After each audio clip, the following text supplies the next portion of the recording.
Durante más de 1000 años, el cristianismo ha estado dividido entre Oriente y Occidente, entre católicos y ortodoxos, entre Roma y Constantinopla.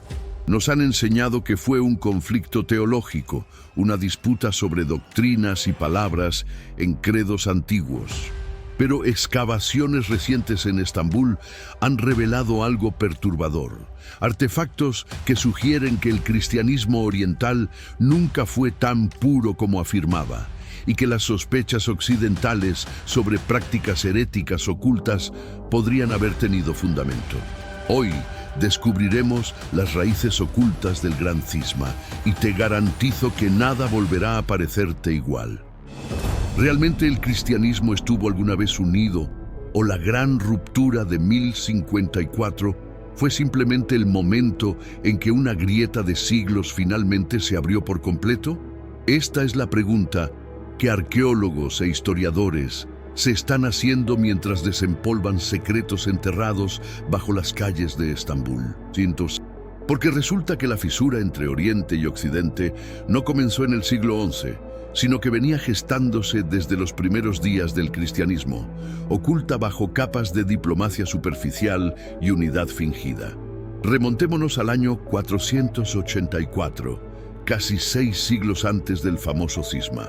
El Imperio Romano ya no existe como tal en Occidente, habiendo caído apenas 8 años antes, pero en Oriente el Imperio Bizantino brilla con esplendor en Constantinopla.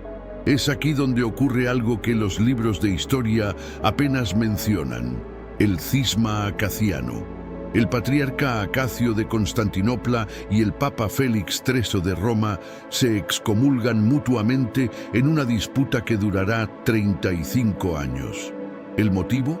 En la superficie, desacuerdos sobre la naturaleza de Cristo y documentos teológicos llamados enoticons. Pero debajo, algo mucho más visceral: el rechazo bizantino a que Roma, ahora bajo el dominio de reyes bárbaros germánicos, siguiera dictando la ortodoxia para un imperio que se consideraba el verdadero heredero de la civilización romana. Este cisma del siglo V dejó cicatrices profundas.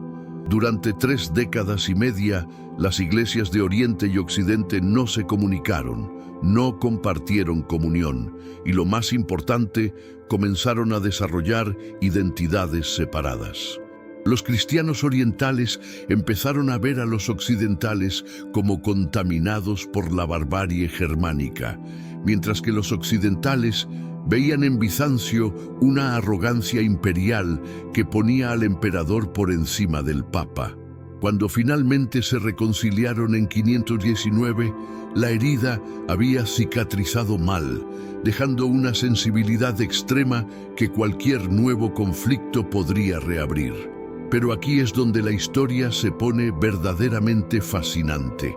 En 2023, un equipo de arqueólogos trabajando en las antiguas murallas de Constantinopla, específicamente en el distrito de Fatih, donde alguna vez estuvo el corazón de la ciudad imperial, hizo un descubrimiento inquietante. Entre los escombros de lo que alguna vez fue una iglesia del siglo VI, encontraron artefactos litúrgicos que dejaron a los expertos perplejos.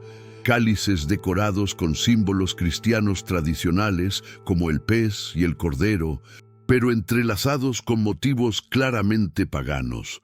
Representaciones de Dionisio, el dios griego del vino, y de Deméter, la diosa de la cosecha. ¿Qué significaba esto? ¿Acaso los cristianos orientales estaban sincretizando su fe con antiguas prácticas paganas? La respuesta es más compleja y perturbadora de lo que imaginas. Estos hallazgos sugieren que en los primeros siglos del cristianismo en Oriente, la conversión de la población no fue tan completa como la iglesia oficial afirmaba. Muchos rituales paganos simplemente se cristianizaron superficialmente, manteniendo su esencia original bajo nuevos nombres. Los campesinos seguían celebrando las antiguas fiestas de la fertilidad, pero ahora las dedicaban a santos cristianos. Los sacerdotes utilizaban fórmulas que sonaban a las invocaciones de los antiguos misterios eleusinos. Y lo más preocupante En algunas comunidades remotas de Anatolia se seguían realizando sacrificios que técnicamente estaban prohibidos, pero que las autoridades eclesiásticas toleraban por conveniencia política. Cuando los emisarios papales de Roma visitaban estas regiones y presenciaban estas prácticas, regresaban horrorizados, reportando que el cristianismo oriental estaba contaminado por herejías y paganismo. Estas sospechas, estas acusaciones susurradas en los pasillos del Vaticano, crearían una atmósfera de desconfianza que envenenarían las relaciones por siglos. Si pensabas que el gran cisma fue sobre teología, prepárate para descubrir que fue, ante todo, sobre poder. Poder imperial, poder económico y el poder de decidir quién tendría la última palabra sobre 1.000 millones de almas. La historia real del cisma es la historia de dos imperios peleando por la supremacía, usando la religión como su arma más efectiva. El año 476 marca oficialmente la caída del Imperio Romano de Occidente, cuando el último emperador, Rómulo Augustulo, es depuesto por el guerrero germánico Odoacro.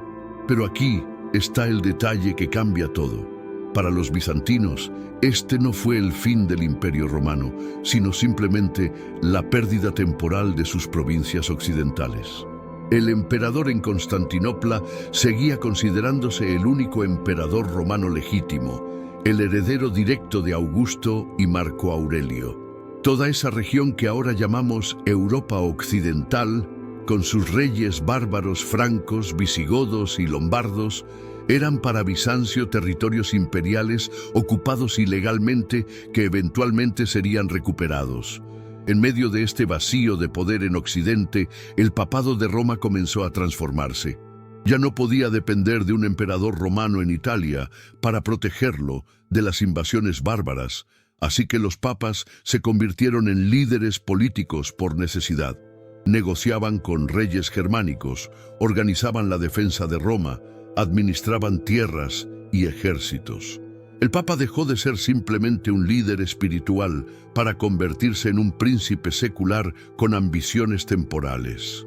Y aquí está la ironía suprema. Mientras el Imperio Romano desaparecía en Occidente, el Papa se convertía en su sucesor político no oficial. Entonces llegamos al año 800, la Nochebuena en Roma, y ocurre uno de los eventos más controversiales de la historia medieval. El Papa León III coloca una corona sobre la cabeza de Carlomagno, rey de los francos, proclamándolo emperador de los romanos. Para entender la magnitud de este insulto hacia Bizancio, imagina que mañana el alcalde de una ciudad declare que él, y no tu presidente, es ahora el líder legítimo de tu país. Carlomagno era un bárbaro germánico, un descendiente de las mismas tribus que habían destruido Roma. ¿Cómo se atrevía el Papa a entregar el título imperial romano a un extranjero? ¿Con qué autoridad? Investigaciones recientes publicadas en 2024 en el Journal of Medieval History han arrojado nueva luz sobre este evento. Algunos historiadores ahora argumentan que la coronación de Carlomagno fue deliberadamente calculada como un desafío directo a la legitimidad bizantina. El Papa León III tenía sus propios problemas. Había sido acusado de crímenes en Roma y necesitaba desesperadamente un protector poderoso. Al coronar a Carlomagno, no solo conseguía un guardaespaldas, sino que establecía un precedente revolucionario. El Papa, no el emperador bizantino, tenía el poder de hacer y deshacer emperadores. Era una declaración de independencia papal, una afirmación de que Roma occidental ya no aceptaría la autoridad de Constantinopla. Los bizantinos nunca perdonaron este insulto. Durante décadas se negaron a reconocer el título imperial de Carlomagno y cuando finalmente lo hicieron en 812, fue con un lenguaje cuidadosamente diseñado que implicaba que Carlomagno era emperador de los francos, no de los romanos. Pero detrás de estas disputas por títulos y prestigio había algo mucho más tangible en juego: dinero. enormes cantidades de dinero. El Mediterráneo medieval era una red comercial extraordinariamente lucrativa. Especias de Oriente, sedas de China, oro de África, todo fluía a través de rutas controladas alternativamente por bizantinos y reinos occidentales. Constantinopla, situada estratégicamente entre Europa y Asia, cobraba impuestos sobre prácticamente todo el comercio entre Oriente y Occidente. Los mercaderes venecianos, genoveses y pisanos se resentían profundamente de estos peajes bizantinos. Cuando las iglesias de Oriente y Occidente entraron en conflicto, estos intereses comerciales se alinearon rápidamente. Debilitar a Bizancio religiosamente podría traducirse en debilitarla económicamente. Los comerciantes italianos, buenos católicos todos ellos, tenían razones muy materiales para apoyar al Papa contra el patriarca. La religión proporcionaba la justificación moral, pero la codicia proporcionaba el combustible real. Ahora llegamos al corazón teológico del conflicto, o al menos a lo que se supone que es el corazón teológico. Prepárate porque estás a punto de descubrir que la disputa religiosa más famosa de la historia podría haber sido, en realidad, una cortina de humo para ocultar ambiciones políticas mucho más mundanas. El credo niceno, formulado en el año 325 en el Concilio de Nicea y completado en 381 en Constantinopla, es la declaración de fe central del cristianismo. Millones de cristianos lo recitan cada domingo. En su forma original, al hablar del Espíritu Santo, decía: creemos en el Espíritu Santo, que procede del Padre, simple, directo, acordado por toda la cristiandad. Pero en algún momento del siglo VI o VII, las iglesias en España y luego en Francia comenzaron a añadir 3 palabras en latín: filioque, que significa y del Hijo. El credo ahora decía que el Espíritu Santo procedía del Padre y del Hijo. 3 palabras, 2 sílabas en latín. ¿Cómo podría algo tan pequeño dividir al mundo cristiano? Para los orientales, esta adición era una herejía imperdonable y, lo que es más importante, un acto de suprema arrogancia. El credo había sido establecido por concilios ecuménicos, asambleas de obispos de todo el mundo cristiano. ¿Cómo se atrevía la Iglesia occidental a modificarlo unilateralmente, sin consultar a nadie en Oriente? Era como si tus vecinos decidieran reescribir la constitución de tu país sin preguntarte. Además, teológicamente, los orientales argumentaban que esta adición distorsionaba la Trinidad, haciendo que el Padre y el Hijo parecieran 2 fuentes del Espíritu Santo en lugar de que el Padre fuera la única fuente.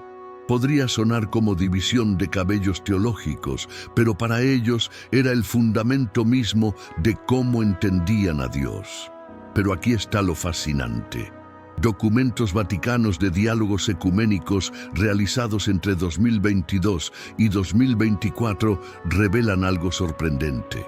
Teólogos ortodoxos participantes en estas conversaciones han argumentado que el filioque nunca fue realmente sobre teología en absoluto, era sobre poder. Al modificar el credo, Roma estaba enviando un mensaje: no necesitamos vuestra aprobación, no necesitamos convocar concilios universales. La Iglesia occidental puede decidir cuestiones doctrinales por su cuenta. Era una declaración de independencia teológica, una afirmación de que el Papa tenía autoridad suprema para definir la fe, incluso sin el consentimiento de Oriente. Algunos estudiosos ortodoxos van más lejos, describiendo el filioque como imperialismo cultural, disfrazado de doctrina. Argumentan que representaba la tendencia occidental a la sistematización racional, al pensamiento legalista heredado del derecho romano, que intentaba definir misterios divinos con precisión legalista. Los orientales preferían el apofatismo, la idea de que Dios es fundamentalmente misterioso e indefinible. Decir exactamente cómo procede el Espíritu Santo era, para ellos, presunción humana. El debate sobre el filioque Se convirtió entonces en un símbolo de diferencias culturales más profundas. ¿Era el cristianismo una religión de precisión doctrinal o de misterio contemplativo? Pero hay otra capa aún más oscura en esta historia.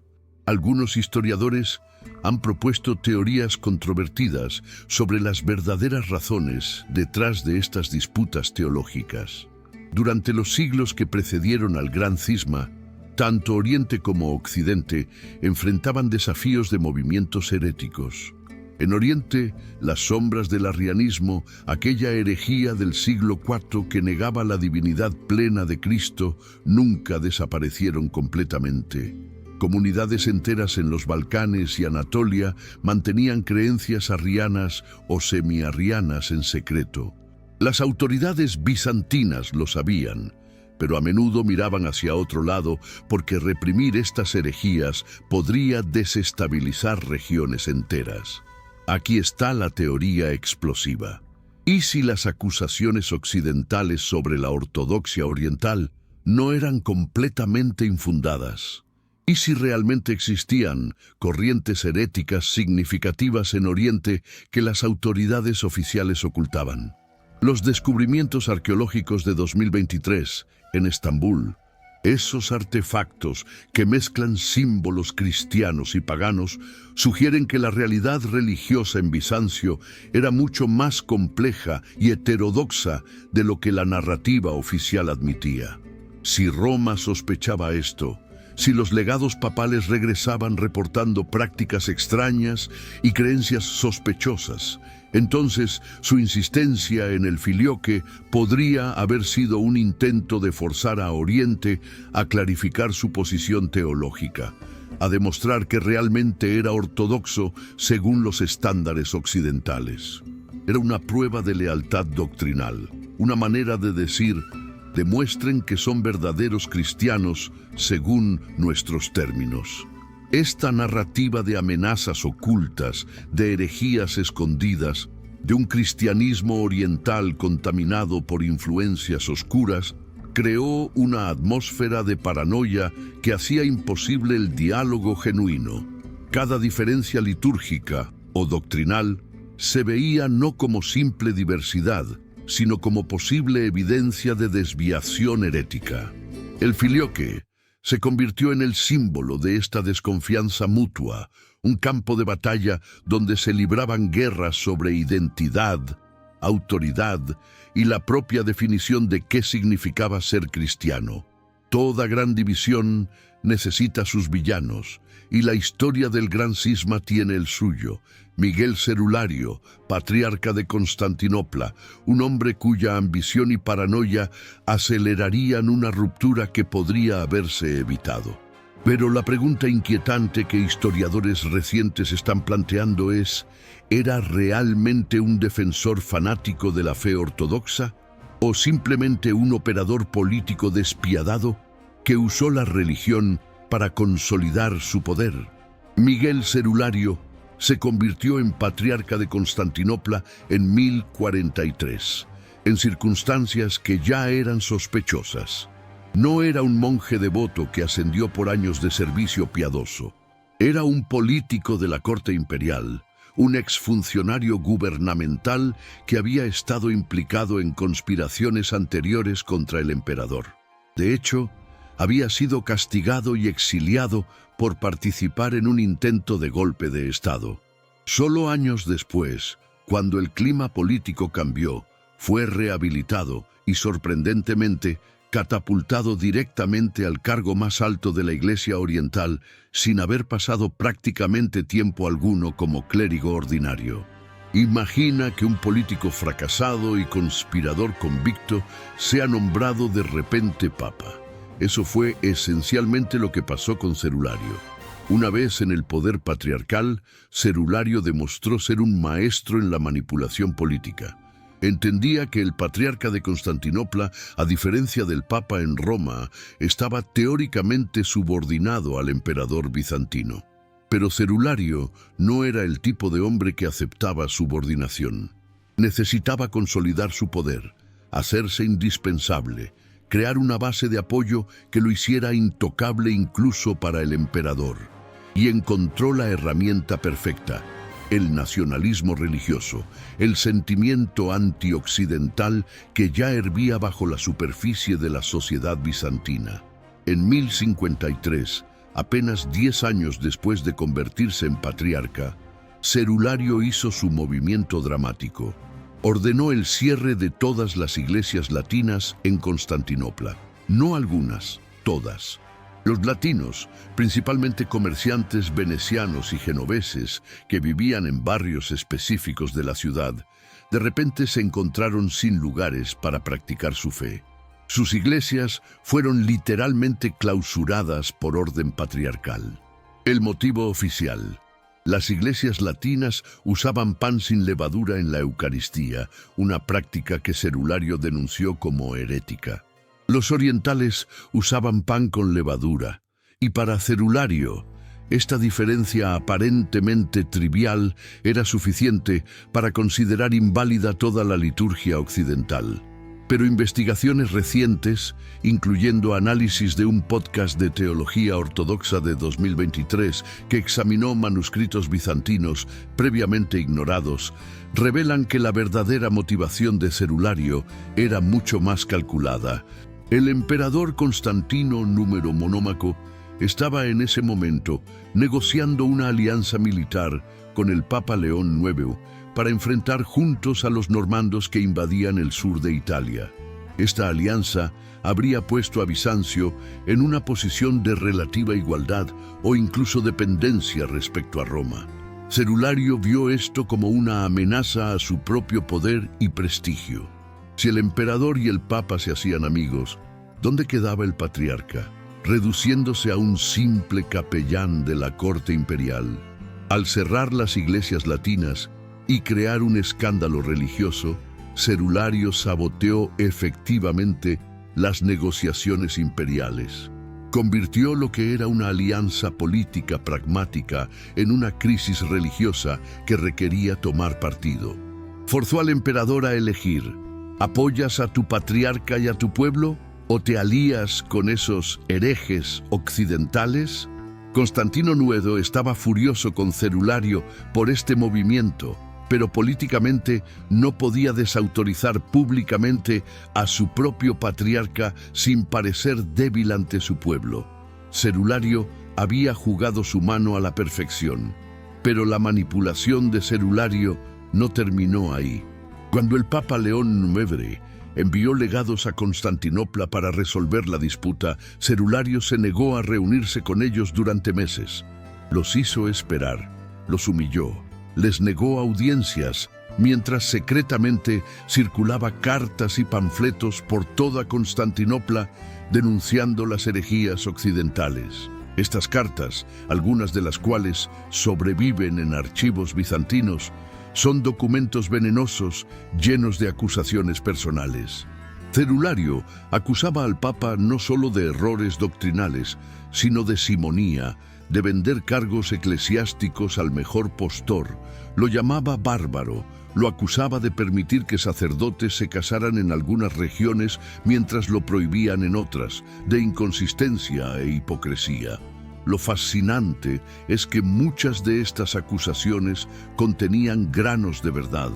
La Iglesia occidental del siglo XI sí tenía problemas graves de corrupción. La simonía era rampante. Los cargos eclesiásticos se compraban y vendían abiertamente. Pero Cerulario no hacía estas denuncias por celo reformista. Las hacía para destruir cualquier posibilidad de reconciliación, para envenenar tan completamente la atmósfera que el diálogo se volviera imposible. Era un maestro de la propaganda, un hombre que entendía que en el conflicto religioso las percepciones importan más que las realidades. Y funcionó. Cuando finalmente se produjo el enfrentamiento final en julio de 1054, Cerulario había preparado tan bien el terreno que el resultado era casi inevitable. Había convertido lo que podría haber sido una disputa diplomática resoluble en una crisis existencial sobre la identidad misma del cristianismo oriental. Había humanizado el conflicto, lo había hecho personal, había transformado diferencias doctrinales abstractas en insultos viscerales que tocaban el orgullo nacional bizantino.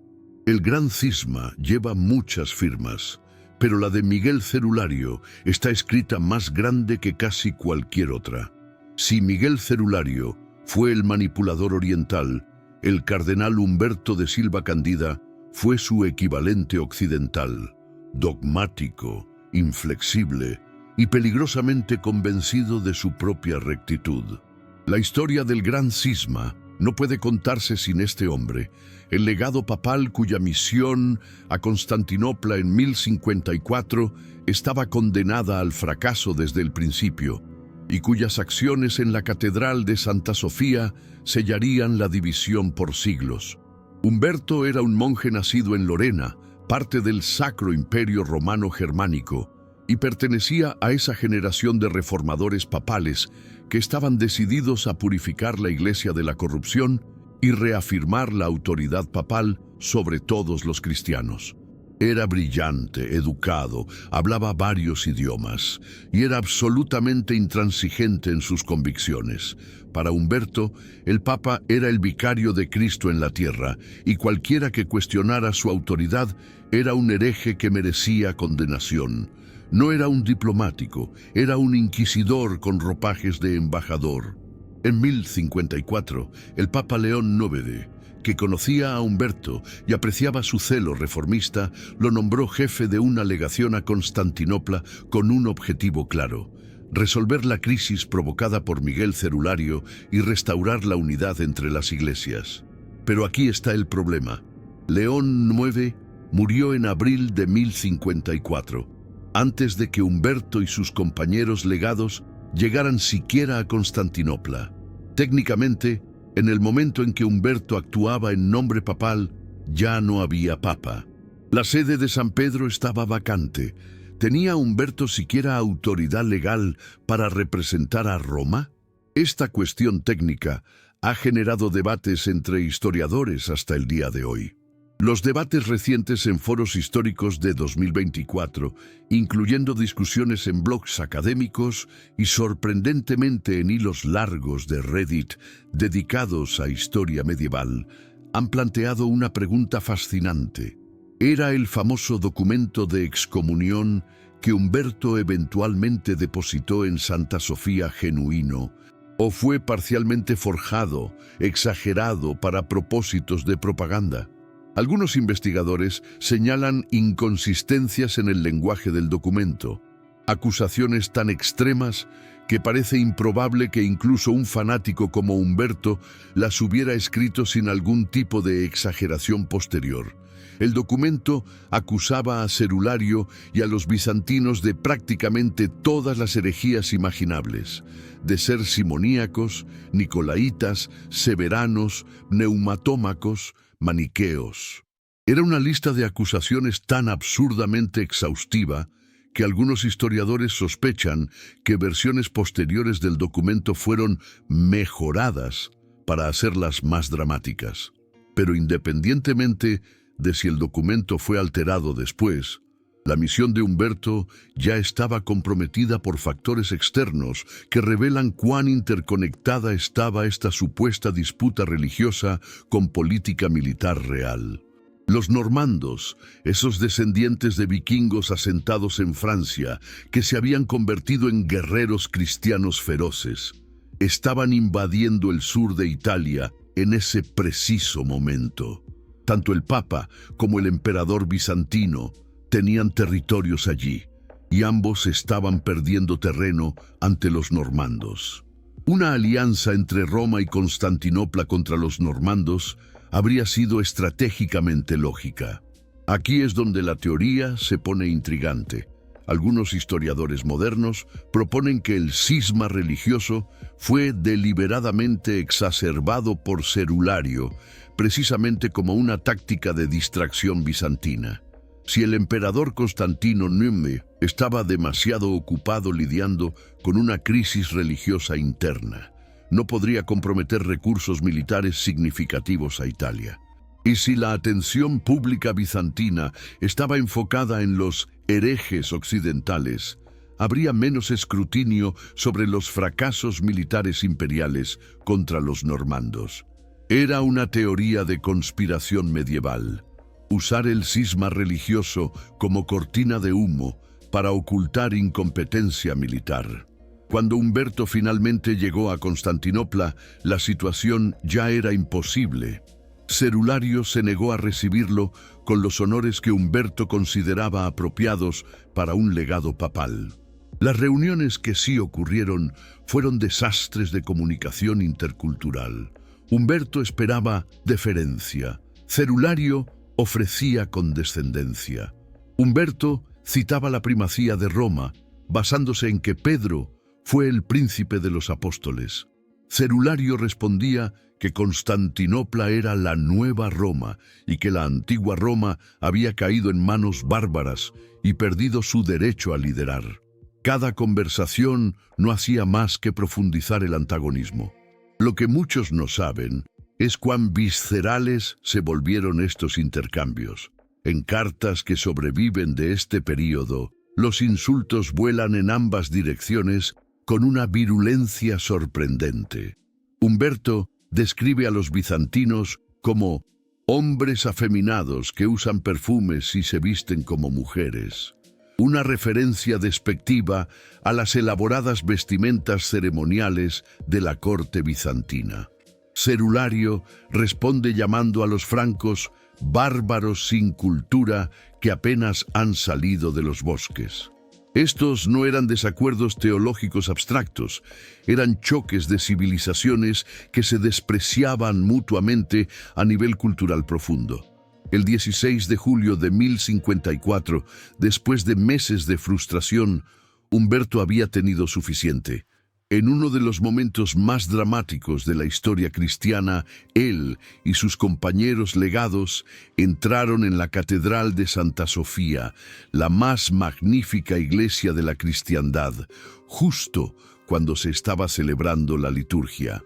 Caminaron hasta el altar mayor, ese altar donde emperadores habían sido coronados y donde cientos de miles habían comulgado, y allí, en ese lugar santísimo, Humberto depositó su bula de excomunión.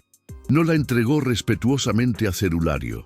La tiró sobre el altar como si fuera basura, dio media vuelta y abandonó la iglesia sacudiendo simbólicamente el polvo de sus sandalias. El documento dejado allí excomunicaba formalmente a Miguel Cerulario y a sus seguidores, acusándolos de innumerables herejías y declarándolos separados de la iglesia verdadera. Pero aquí está el detalle técnico que pocos conocen. La excomunión era contra Cerulario personalmente y su círculo inmediato, no contra toda la Iglesia oriental. Era supuestamente una medida quirúrgica, no una bomba nuclear. Pero en la atmósfera envenenada de 1054, nadie estaba interesado en hacer distinciones sutiles. Cerulario respondió exactamente como Humberto probablemente temía y secretamente esperaba. Convocó un sínodo de obispos orientales y emitió su propia contraexcomunión contra Humberto y sus compañeros legados. Pero nuevamente, técnicamente, esta excomunión también era personal, dirigida contra individuos específicos, no contra Roma como institución ni contra todo el occidente cristiano. En teoría, lo que ocurrió en 1054 fueron excomuniones mutuas entre personalidades específicas, no una ruptura institucional completa entre iglesias enteras. Entonces, ¿cómo algo tan técnicamente limitado se convirtió en el gran cisma? La respuesta está en cómo las personas comunes interpretaron estos eventos y en cómo líderes posteriores los utilizaron. En las décadas y siglos que siguieron, las excomuniones de 1054 se reinterpretaron retroactivamente como el momento en que Oriente y Occidente se separaron completamente. Se convirtió en un mito fundacional, un punto de no retorno, aunque históricamente las cosas eran mucho más ambiguas en ese momento. El verdadero cisma no fue causado por lo que Humberto y Cerulario hicieron en 1054, fue causado por cómo generaciones posteriores decidieron interpretar y usar esas acciones para justificar una división que en muchos sentidos ya querían que existiera. 16 de julio de 1054. Marca esta fecha porque, según nos han enseñado, este fue el día en que el cristianismo se partió en dos. Pero, ¿y si te dijera que lo que realmente ocurrió ese día fue algo mucho más caótico, mucho más accidental y mucho más humano que el drama teológico que imaginamos? ¿Y si el gran cisma no fue un acto deliberado de separación, sino el resultado de malentendidos, traducciones erróneas y posiblemente sabotaje deliberado por parte de espías de la corte bizantina? Reconstruyamos ese día con los detalles que los análisis modernos nos han revelado. Es una mañana calurosa de verano en Constantinopla. La Catedral de Santa Sofía, con su cúpula imposible que parece flotar en el aire, sus mosaicos dorados que capturan y multiplican cada rayo de luz, está llena de fieles para la liturgia matutina. El aire está espeso con el aroma del incienso. Los cantos bizantinos resuenan en las bóvedas y nadie en esa multitud imagina que están a punto de presenciar uno de los momentos más consecuentes de la historia cristiana. Humberto de Silva Candida y sus dos compañeros legados entran por la puerta principal. No vienen vestidos con humildad, sino con toda la pompa de representantes papales. Sus vestimentas son diferentes de las que usan los clérigos bizantinos, más austeras, pero de alguna manera más intimidantes. La multitud comienza a murmurar.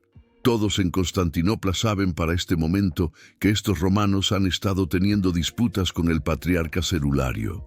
Los rumores han circulado durante semanas sobre insultos intercambiados, reuniones canceladas, acusaciones de herejía volando en ambas direcciones. Humberto camina con propósito, directamente hacia el altar mayor.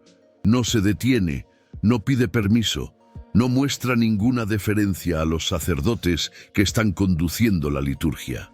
En sus manos lleva un documento, un rollo de pergamino sellado con cera roja. Cuando llega al altar, ese espacio santísimo donde solo los sacerdotes autorizados pueden acercarse, donde se celebra el misterio de la Eucaristía, hace algo impensable. Arroja el documento sobre el altar como si fuera basura. El pergamino cae con un sonido seco que en el silencio repentino de la catedral suena como un trueno. Entonces Humberto pronuncia palabras que han sido recordadas durante casi 1000 años. Que Dios lo vea y lo juzgue. Da media vuelta y en un gesto cargado de simbolismo bíblico, él y sus compañeros sacuden el polvo de sus sandalias, el mismo gesto que Jesús instruyó a sus discípulos hacer cuando fueran rechazados. Es una maldición ritual, una declaración de que este lugar y estas personas están ahora bajo juicio divino. Los tres legados salen de Santa Sofía y nunca regresarán a Constantinopla. El caos estalla en la catedral. ¿Qué acaba de pasar? ¿Qué dice ese documento? Los sacerdotes se acercan al altar, recogen el pergamino con manos temblorosas. Está escrito en latín, y aquí es donde la tragedia se complica. La mayoría de los clérigos bizantinos presentes no pueden leer latín fluidamente. El griego es el idioma del Imperio Oriental, y la división lingüística entre Oriente y Occidente se ha profundizado durante siglos. Necesitan encontrar a alguien que pueda traducir esto correctamente. Conferencias de estudios bizantinos realizadas en 2023 han enfatizado algo que tradicionalmente se ha pasado por alto. La barrera lingüística fue probablemente más determinante en el cisma que cualquier diferencia teológica. Para 1054, muy pocos clérigos occidentales podían leer griego, y muy pocos clérigos orientales dominaban el latín. Esto significaba que los documentos teológicos, las cartas oficiales, incluso las acusaciones mutuas, dependían de traducciones que a menudo eran inexactas, sesgadas o directamente erróneas. Matices doctrinales se perdían en la traducción. Términos técnicos se malinterpretaban y lo peor, las intenciones detrás de las palabras se distorsionaban completamente. Cuando finalmente traducen el documento de Humberto, lo que leen horroriza a los bizantinos. Es una letanía de acusaciones, una lista de supuestas herejías tan larga que parece imposible que alguien pudiera ser culpable de todas ellas simultáneamente.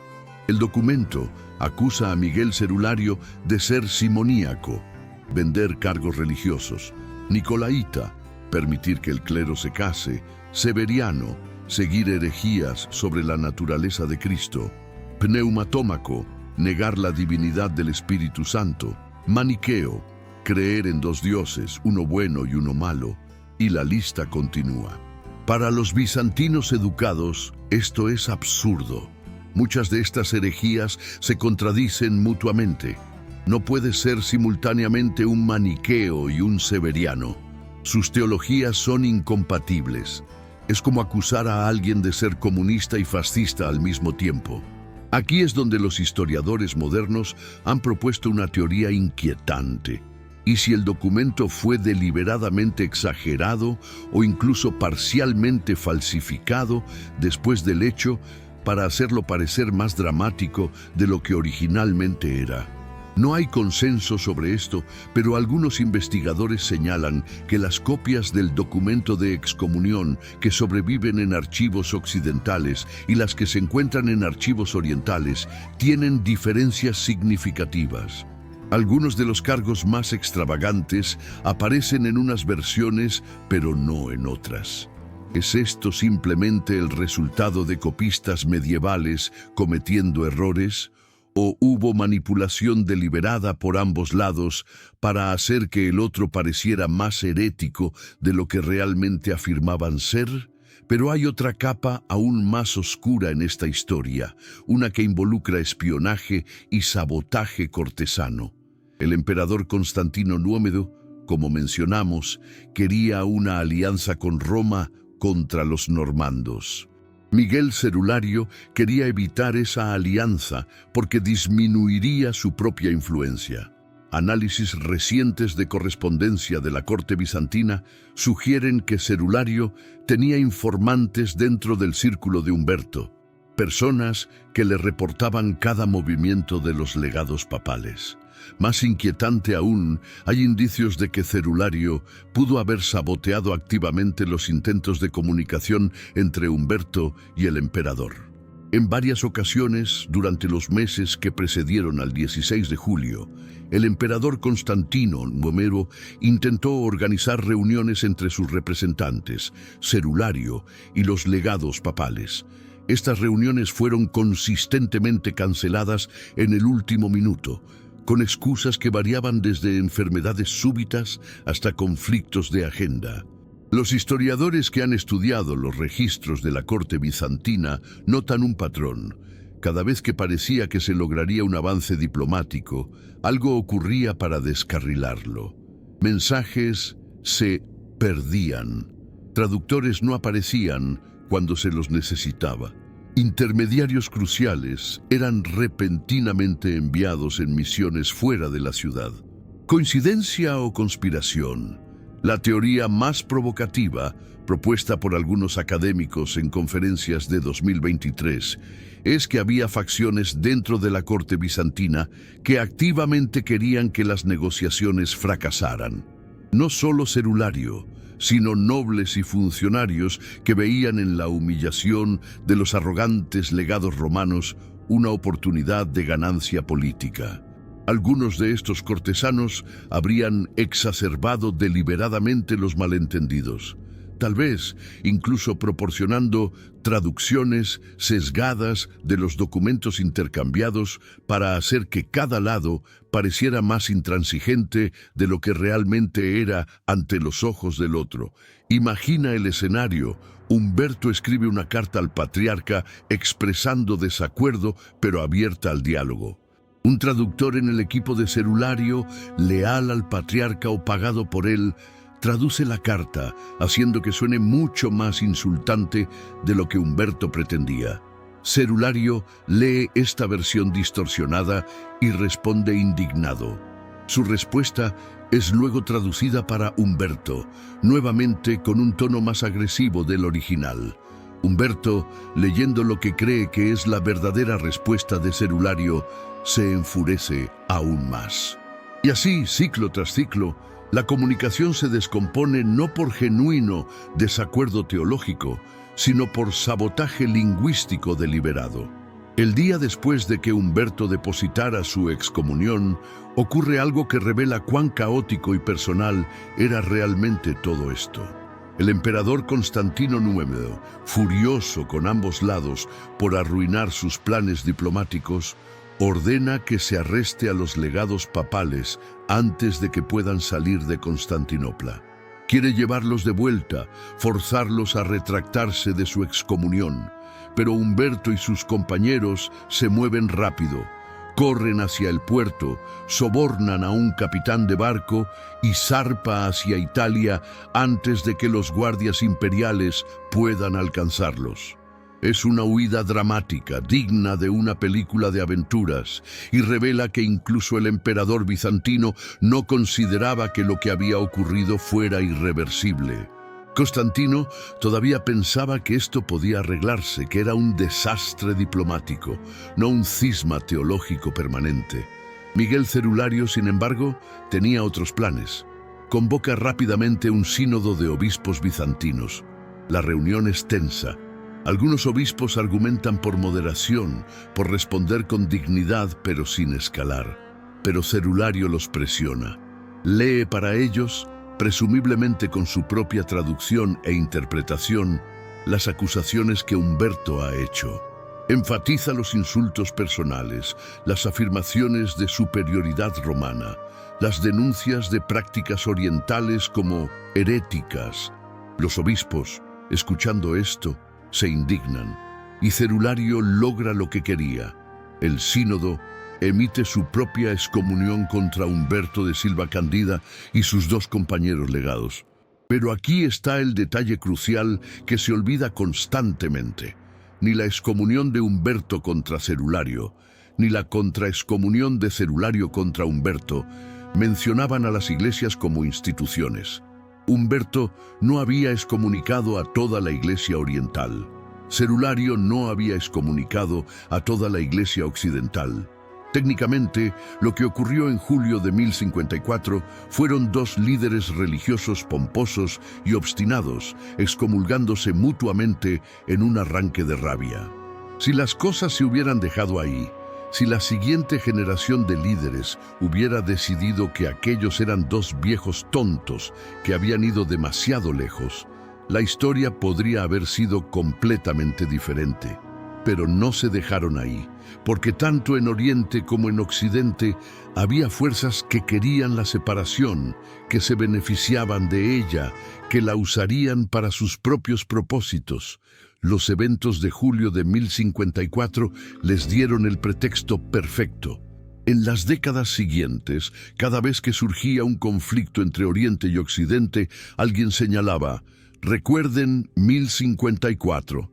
Recuerden cuando ellos nos excomulgaron, recuerden cuando declararon que somos herejes. El momento se mitificó, se reinterpretó, se transformó de una pelea personal entre individuos en una ruptura institucional entre civilizaciones.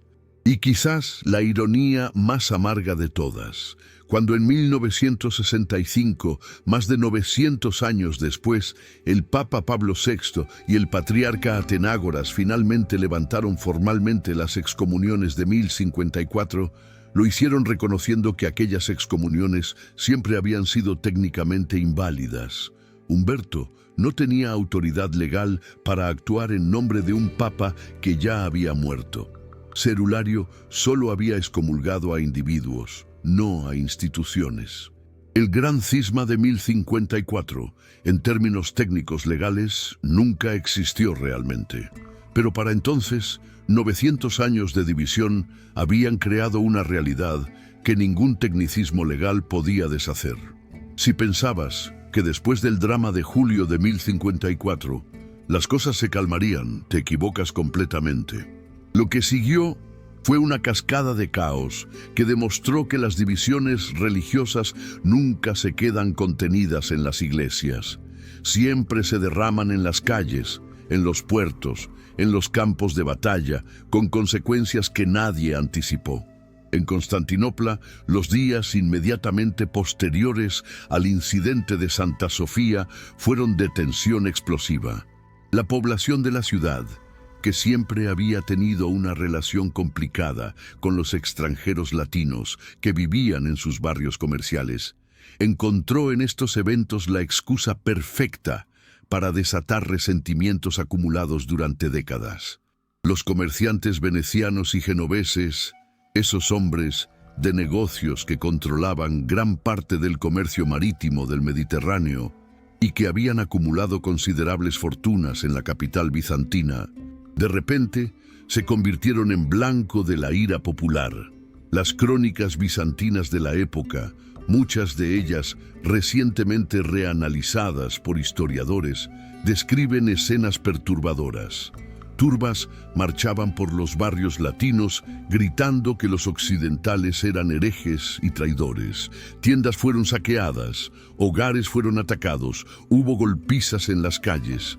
Algunas familias latinas, temiendo por sus vidas, huyeron en barcos hacia Italia, abandonando propiedades y negocios que habían construido durante generaciones. Otras se escondieron, dependiendo de la protección de vecinos griegos con quienes habían desarrollado amistades personales a lo largo de los años. Griegos que arriesgaban su propia seguridad para proteger a estos extranjeros de sus compatriotas enfurecidos. El emperador Constantino IX intentó restablecer el orden, pero su autoridad había sido gravemente debilitada por toda esta debacle. Había fallado en mantener buenas relaciones con Roma, había sido incapaz de controlar a su propio patriarca, y ahora no podía ni siquiera proteger a los residentes extranjeros de su capital. Los cortesanos comenzaron a susurrar que el emperador era débil, que había perdido el mandato del cielo. En una corte bizantina, donde las conspiraciones eran deporte nacional, esta percepción de debilidad era peligrosa. Constantino IX moriría apenas 5 años después, en 1059, y algunos historiadores especulan que el estrés de esta crisis religiosa y política contribuyó a su decline de salud. Pero el caos en Constantinopla era solo el principio. En Roma, la situación era igualmente volátil, pero por razones diferentes. El Papa León IX había muerto en abril, antes de que Humberto depositara su excomunión. Esto dejó a la Iglesia occidental en un limbo de autoridad. Sin Papa, ¿quién podía tomar decisiones importantes? ¿Quién podía negociar con Bizancio? ¿Quién podía revertir o confirmar las acciones de Humberto? La elección de un nuevo papa tomó casi 2 años, un vacío de poder extraordinariamente largo incluso para los estándares medievales. Durante este tiempo, diferentes facciones dentro de la Iglesia occidental luchaban por el control. Había reformadores que querían usar el conflicto con Bizancio para consolidar la autoridad papal sobre toda la cristiandad. Había pragmáticos que querían reconciliación porque temían las consecuencias políticas de la división. Y había oportunistas que simplemente querían que su candidato favorito fuera elegido papa y usaban el tema bizantino como moneda de negociación. Cuando finalmente se eligió a Víctor II como papa en 1055, heredó un desastre. Las relaciones con Bizancio estaban rotas. La autoridad papal había sido cuestionada por la larga vacancia.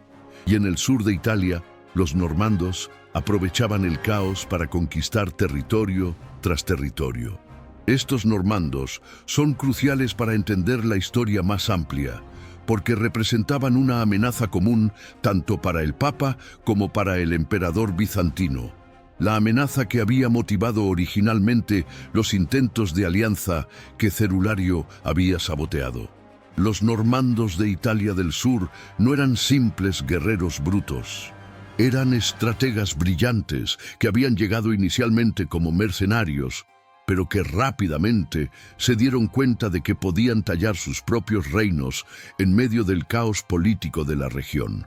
Jugaban a Roma contra Bizancio, prometiendo lealtad a quien les ofreciera mejor trato, mientras que en realidad conquistaban territorios que pertenecían a ambos. El Papa los necesitaba como protectores contra otras amenazas, pero temía su ambición. Bizancio los veía como bárbaros usurpadores, pero carecía de la fuerza militar para expulsarlos. Ahora, aquí viene la conexión que muchos historiadores modernos han explorado. Algunos ensayos geopolíticos publicados en 2024 argumentan que el Gran Cisma emboldened significativamente a los musulmanes en la región. ¿Cómo es esto posible? La lógica es la siguiente. Antes de 1054 existía al menos la posibilidad teórica de que las potencias cristianas, oriental y occidental, pudieran coordinar esfuerzos militares contra enemigos comunes. Los califatos y emiratos musulmanes en el Mediterráneo oriental y en la península ibérica tenían que considerar esta posibilidad en sus cálculos estratégicos. Pero después de 1054, quedó claro que cristianos orientales y occidentales no solo no cooperarían, sino que activamente se despreciaban mutuamente. Los líderes musulmanes no eran tontos. Leían las señales políticas. Entendían que una cristiandad dividida era una cristiandad debilitada. En las décadas posteriores a 1054, vemos un incremento notable en la agresividad de las ofensivas musulmanas en diversas fronteras. Los turcos selyúcidas aceleraron su penetración en Anatolia, el corazón del Imperio bizantino. En España, los reinos cristianos del norte encontraron más difícil coordinar sus esfuerzos de reconquista. Y en el Levante, las posiciones cristianas se volvieron cada vez más precarias. Algunos historiadores van más lejos, argumentando que el Gran Cisma fue uno de los factores contributivos clave al origen de las cruzadas. Esta es una teoría controversial, pero fascinante. El razonamiento es este. En 1071, apenas 17 años después del cisma, el Imperio bizantino sufrió una de las peores derrotas militares de su historia en la batalla de Manzikert contra los turcos selyúcidas. Esta derrota abrió Anatolia a la invasión turca y amenazó la existencia misma de Bizancio. Desesperado, el emperador bizantino Alejo I Comneno hizo algo casi impensable. Pidió ayuda militar al Papa de Roma. En circunstancias normales, esta petición habría sido complicada pero manejable. Pero en la atmósfera envenenada post-1054, se volvió una pesadilla diplomática. ¿Cómo podía el Papa enviar ayuda militar a una iglesia que había excomulgado a representantes papales? ¿Cómo podía Bizancio aceptar ayuda de herejes occidentales sin parecer que traicionaba sus propias convicciones religiosas? La solución fue las cruzadas, enmarcarlo no como ayuda a Bizancio específicamente, sino como una guerra santa para liberar Jerusalén y los lugares santos del Islam. De esta manera, los guerreros occidentales podían ir al oriente sin que pareciera que estaban subordinándose a Bizancio, y Bizancio podía aceptar su presencia sin admitir dependencia de Roma.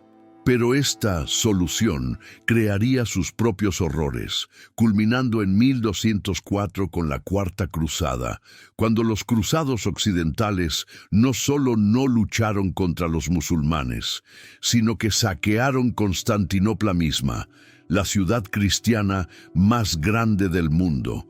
Pero eso viene después.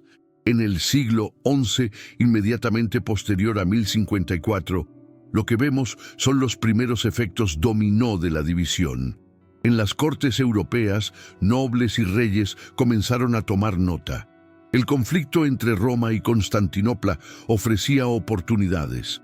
Reyes ambiciosos podían jugar con las lealtades religiosas para justificar conquistas territoriales. «Estoy liberando estas tierras de los cismáticos», podían decir, cuando en realidad simplemente querían expandir sus reinos.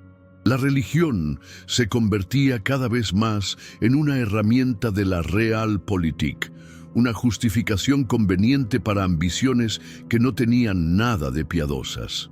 Y en las comunidades locales, en pueblos y ciudades, a lo largo de las fronteras culturales entre Oriente y Occidente, en lugares como los Balcanes, donde las influencias latina y griega se mezclaban, las personas comunes se encontraban forzadas a elegir lados. Iglesias que habían servido tranquilamente a comunidades mixtas durante generaciones, de repente se convertían en campos de batalla teológicos. Familias se dividían por líneas confesionales. Matrimonios entre personas de tradiciones oriental y occidental se volvían problemáticos. ¿En qué tradición se educarían los niños? ¿Qué iglesia era la verdadera? Las crónicas de la época capturan la confusión y el dolor de la gente común atrapada en medio de estas disputas que ellos no habían creado ni entendían completamente. Un monje de los Balcanes escribió en su diario: «Ayer éramos hermanos en Cristo. Hoy nos llaman herejes porque nuestro pan de comunión tiene levadura». ¿Cómo puede la textura del pan determinar quién va al cielo y quién al infierno? Esto no puede ser la voluntad de Dios. Su confusión era comprensible. Para los teólogos y patriarcas, estas distinciones doctrinales eran tremendamente importantes. Para el campesino promedio eran incomprensibles y absurdas. Esta es quizás la tragedia más profunda del Gran Cisma. No fue causado por el pueblo cristiano ordinario, sino por las ambiciones y orgullos de sus líderes. Sin embargo, sería el pueblo ordinario quien pagaría el precio en generaciones de conflicto, desconfianza y violencia que seguirían. Las ondas de caos del siglo XI eran solo el comienzo de una tempestad que duraría siglos. Si pensabas que las consecuencias del Gran Cisma se limitarían a desacuerdos teológicos y distanciamiento cultural, prepárate para descubrir cómo esta división religiosa se convirtió en la justificación y el catalizador de algunos de los actos más violentos y traumáticos de la Edad Media. La división entre católicos y ortodoxos no solo separó iglesias, empapó de sangre el suelo europeo durante siglos. Avancemos hasta el año 1204, exactamente 150 años después del cisma formal. La Cuarta Cruzada, que supuestamente había sido organizada para liberar Jerusalén del control musulmán, nunca llega a Tierra Santa. En cambio, los cruzados occidentales, principalmente franceses y venecianos, se desvían de su ruta y hacen algo impensable. Atacan y saquean Constantinopla, la ciudad cristiana más grande y magnífica del mundo. La destrucción fue apocalíptica. Durante 3 días de saqueo, los cruzados saquearon 1 milenio de tesoros acumulados. Las iglesias fueron profanadas. Los iconos sagrados fueron destruidos o robados. Las bibliotecas que contenían manuscritos antiguos y reemplazables fueron quemadas. Monjas fueron violadas en sus conventos. Sacerdotes fueron asesinados en sus altares. Los cruzados derritieron estatuas de bronce que databan de la antigüedad clásica para hacer monedas. Se llevaron reliquias sagradas como botín de guerra. Establecieron un emperador latino en el trono bizantino y dividieron el imperio como si fuera un pastel a repartir entre conquistadores. Documentales históricos producidos en 2023, varios de ellos accesibles en plataformas de streaming, han reexaminado el saqueo de 1204 con una perspectiva cruda. No fue simplemente codicia o accidente, sino venganza occidental deliberada por el cisma. Los testimonios bizantinos que sobreviven describen a los cruzados gritando que los griegos eran cismáticos y herges mientras masacraban población civil. Un cronista bizantino, Nicetas Choniates, escribió con horror y asombro: Incluso los sarracenos son más misericordiosos y compasivos que estos hombres que llevan la cruz. La ironía era brutal. Los musulmanes, contra quienes las cruzadas supuestamente se dirigían, trataban a los cristianos capturados con más humanidad que los cristianos occidentales trataban a los cristianos orientales. Esta revelación rompió algo fundamental en la psique bizantina. Hasta 1204, muchos bizantinos habían mantenido esperanzas, aunque débiles, de eventual reconciliación con Occidente. Después de 1204, esa esperanza murió. Un obispo ortodoxo famosamente declaró: «Prefiero ver el turbante turco en Constantinopla que la mitra latina». Era una declaración asombrosa. Mejor ser conquistados por musulmanes que reconciliarse con católicos. El cisma ya no era una disputa, era una enemistad existencial. Pero el saqueo de Constantinopla no fue la única atrocidad nacida del cisma. Miremos hacia Occidente, hacia España y Francia, donde simultáneamente se estaba desarrollando otro fenómeno oscuro: la Inquisición. Ahora, la Inquisición es famosa por perseguir judíos y musulmanes, y ciertamente hizo eso. Pero lo que a menudo se olvida es cuánto la Inquisición también se enfocó en herejías cristianas, y cómo el precedente del cisma oriental hizo que esta persecución fuera más fácil de justificar. La lógica era la siguiente: si la Iglesia Católica podía declarar cismáticos y herejes a millones de cristianos orientales por desacuerdos sobre el filioque y el pan con levadura, entonces ciertamente podía declarar herejes a grupos disidentes dentro de la propia Europa occidental. Movimientos como los cátaros en el sur de Francia, los valdenses en Italia, los husitas en Bohemia, todos fueron perseguidos despiadadamente. Y en las bulas papales y documentos inquisitoriales que autorizaban estas persecuciones, constantemente aparecen referencias a las herejías orientales como precedente y advertencia. Libros académicos publicados recientemente, varios de ellos en 2023, han argumentado una tesis controversial: que la Inquisición medieval fue, en parte, un producto del gran cisma. La teoría es que una vez que la Iglesia occidental estableció el principio de que la uniformidad doctrinal era tan importante que justificaba la excomunión de la mitad de la cristiandad, se volvió mucho más fácil justificar la represión violenta de disidencias menores dentro de Occidente mismo. Si los bizantinos, con su antigua y venerable tradición, podían ser anatematizados, entonces ciertamente campesinos franceses con ideas raras sobre la naturaleza de Dios podían ser quemados en la hoguera. El impacto humano de esta lógica fue devastador. La cruzada albigense contra los cátaros en el siglo XIII resultó en la masacre de decenas de miles de personas. El famoso dicho atribuido al legado papal en la ciudad de Béziers: «Matadlos a todos, Dios reconocerá a los suyos», aunque posiblemente apócrifo, captura el espíritu de absoluta certeza ideológica que el cisma había engendrado. No había espacio para la duda, para el pluralismo, para la tolerancia de diferencias. Había ortodoxia y había herejía, y la herejía merecía muerte. Pero no eran solo las persecuciones formales. El cisma envenenó las relaciones políticas y militares por toda Europa. En los Balcanes, esa región donde las esferas de influencia católica y ortodoxa se superponían, reyes y nobles constantemente usaban la religión como justificación para guerras que eran fundamentalmente sobre tierra y poder. Un reino católico invadía territorio ortodoxo no simplemente por expansión, sino para liberar a los cristianos allí de las herejías orientales. Un gobernante ortodoxo respondía atacando tierras católicas para proteger la verdadera fe. Estos conflictos crearon zonas de sufrimiento increíble para poblaciones atrapadas en el medio. Comunidades que habían convivido pacíficamente durante generaciones, de repente se encontraban en lados opuestos de líneas confesionales militarizadas.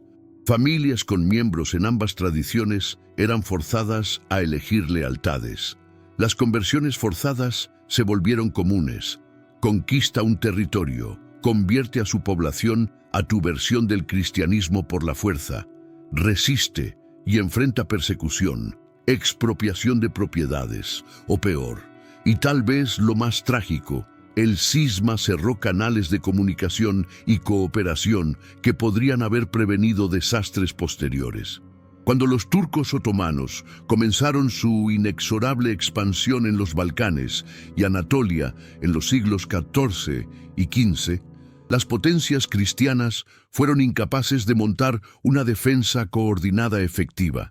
Había intentos ocasionales, concilios, donde se discutía unión de las iglesias para enfrentar la amenaza turca, pero estos esfuerzos invariablemente fracasaban porque ningún lado estaba dispuesto a ceder en los puntos doctrinales y de prestigio que habían causado la división original. En 1453, cuando los turcos otomanos finalmente conquistaron Constantinopla, poniendo fin al imperio bizantino de una vez por todas, hubo algo de ayuda occidental, pero fue mínima, simbólica, y llegó demasiado tarde. Los últimos defensores de Constantinopla incluían algunas decenas de soldados genoveses y catalanes, hombres valientes que murieron en las murallas al lado de sus hermanos ortodoxos, pero los grandes ejércitos de Occidente no vinieron. Los reyes católicos no movilizaron cruzadas para salvar la ciudad cristiana más antigua de Europa Oriental. Las justificaciones variaban: distancia, costos, compromisos locales, pero debajo de todo eso estaba la cruda realidad de que muchos en Occidente simplemente no sentían suficiente solidaridad con los cismáticos bizantinos para arriesgar sus propias vidas y tesoros. Y cuando Constantinopla cayó, cuando Santa Sofía fue convertida en mezquita, cuando el último emperador bizantino murió luchando en las murallas, hubo duelo en Occidente, pero también, horrible de admitir, algo de satisfacción en algunos círculos. Propagandistas católicos no tardaron en declarar que la caída de Bizancio era juicio divino sobre los cismáticos, prueba de que Dios favorecía a Roma sobre Constantinopla. Era una interpretación moralmente monstruosa de una tragedia, pero perfectamente consistente con la lógica que el cisma había establecido siglos antes. La larga sombra del gran cisma, entonces, no fue solo eclesial, fue militar, política y profundamente humana. Generaciones vivieron y murieron en un mundo donde el cristianismo dividido contra sí mismo era simplemente la realidad, donde la posibilidad de unidad era apenas un recuerdo distante, y donde las diferencias doctrinales servían como justificación conveniente para toda clase de violencia y opresión que no tenían nada que ver con fe genuina y todo que ver con poder, territorio y la triste constante de la historia humana. Nuestra voluntad de usar cualquier ideología disponible para justificar hacer daño a otros que hemos decidido ver como otros peligrosos.